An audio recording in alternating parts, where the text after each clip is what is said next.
दोस्तों, आज हम आपको एक अजीबोगरीब घोड़े के बारे में बताने वाले हैं, जिसके बारे में जानकर आप भी हैरान रह जाएंगे। इस वीडियो को आप लाइक करें या ना करें, यह आपकी मर्जी, लेकिन इस वीडियो को आखिर तक जरूर देखें।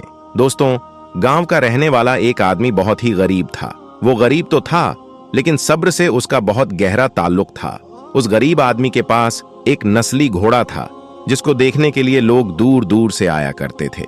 उसने अपने घर के करीब एक छोटा सा अस्तबल बना रखा था, यानी घोड़े के लिए एक अस्तबल बना दिया था। उसका इश्क और कुछ नहीं, बस एक घोड़ा ही था। बादशाह वक्त को जब पता चला कि करीब के गांव में एक आदमी के पास एक घोड़ा है जो कि बड़ी आला नस्ल का है, वो बादशाह भी घोड़ों का बहुत शौकीन था, यानी उसे घोड़े रखने का शौक था। उसने सोचा कि इस आला दर्जे के घोड़े को हासिल करना चाहिए।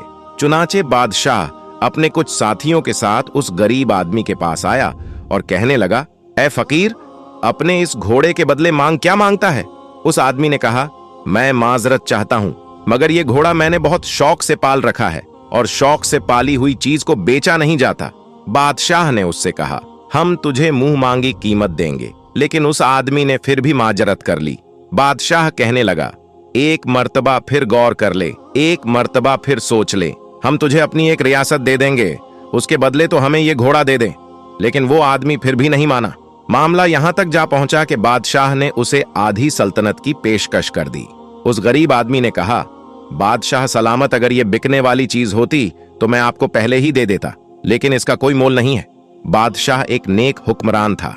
उसने कहा, अच्छा तेरी मर्जी, यानी अगर तू नहीं बेचना चाहता तो मत बेच। बादशाह के चले जाने के बाद गांव के तमाम लोग उस आदमी से कहने लगे, तो कितना बेवकूफ आदमी है।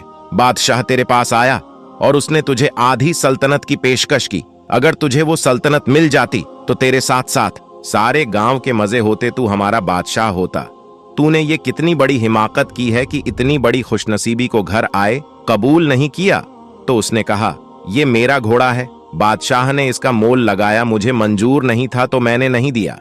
इसमें खुशनसीबी या बदनसीबी की क्या बात है?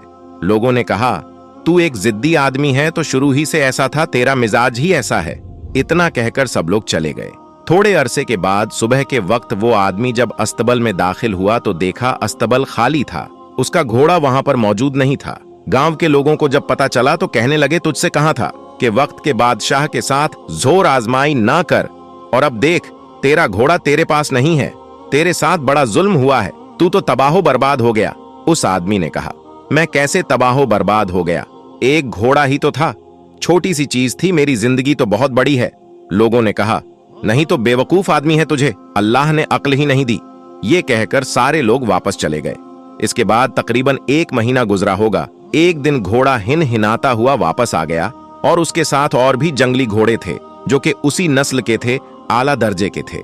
उस आदमी ने उन घोड़ों को देखा तो बड़ा खुश हुआ और सब घोड़ों को अस्तबल में डाल दिया।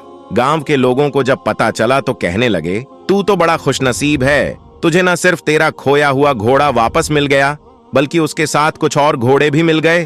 उस आदमी ने कहा, घोड़ा था, चला गया था और अब वापस आ गया। तुम एक वाक्य पकड़ लेते हो और तुम नालायक लोग समझते नहीं हो और आकर कहते हो कि क्या खुशनसीबी है। दोस्तों, वो सारे जंगली घोड़े थे और उन सबको संभालना बड़ा मुश्किल काम था। उस आदमी का एक इकलौता बेटा था जो उसे जान से भी ज्यादा प्यारा था। बेटे ने अपने बाप से कहा, ये जंगली घोड़े हैं और मैं इनको सुधार दूंगा।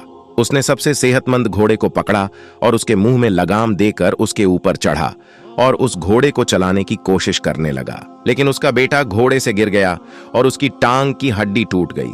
उसका बाप उसे उठाकर घर ले गया। गांव के लोग उसके पास आए और कहने लगे कि तेरा एक ही बेटा था, तू तो मारा गया, तबाहो बर्बाद हो गया, तेरे घर में मुसीबत ने डेरा डाल लिया है। थोड़े दिनों के बाद बादशाह की जंग शुरू हो गई और जंग बढ़ती गई, लिहाजा लोगों को जबरदस्ती फौज में भर्ती किया जाने लगा। बादशाह ने अपने आसपास के इलाके के सेहतमंद नौजवानों को पकड़कर जंग में भर्ती कर दिया। उसके बेटे की टांग टूटी हुई थी और वो किसी काम का नहीं था, लिहाजा बादशाह के लोग उसे छोड़कर चले गए। गांव के लोग फिर से उसके पास आए और कहने लगे, हमारे बेटे हमें बहुत प्यारे थे, लेकिन बादशाह के लोग सबको जबरदस्ती ले गए और फौज में भर्ती कर दिया। तेरा बेटा तो बच गया, तू बड़ा खुशनसीब है।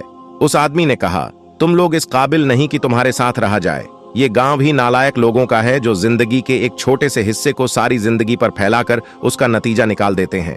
मैं माफी चाहता हूँ, मैं तुम्हारे दरमियान नहीं रहूंगा और मेरी और तुम्हारी जुदाई है। वो अपने घोड़े और बेटे को साथ लेकर किसी दूसरे गांव में चला गया। दोस्तों, आज की कहानी में बस इतना ही। आपने आज की इस वीडियो से क्या सीखा, कमेंट बॉक्स में जाकर जरूर कमेंट करें और साथ ही हमेशा की तरह इस वीडियो को अपने दोस्त अहबाब के साथ खूब शेयर करें। मिलेंगे एक और नई वीडियो के साथ, तब तक के लिए अल्लाह हाफिज।